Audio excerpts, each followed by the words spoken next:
gun? Is it here?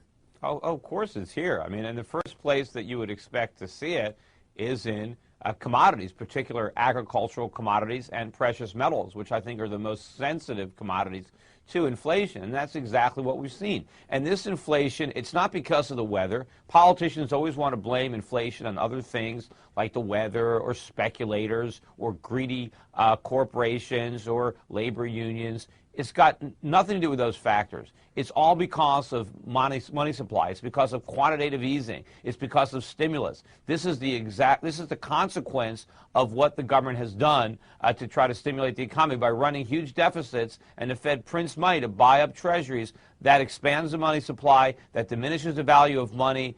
That means prices have to rise, and that's exactly what's happening. Right. So the other thing that some people would say is causing this inflation is faster economic growth. China just put a GDP report out, 9.8% for the fourth quarter.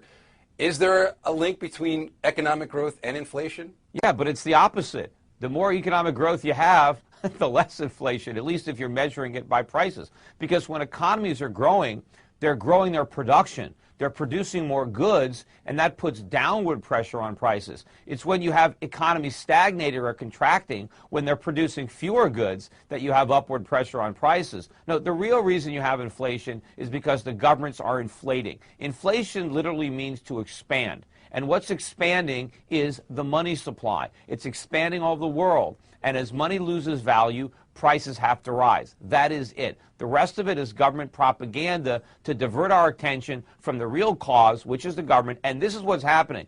We're going to pay for all this government spending through higher...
I find this latest video by my arch rival very funny and amusing due to the fact that he goes to show the world price of oil and, of course, the demand for oil in his graph.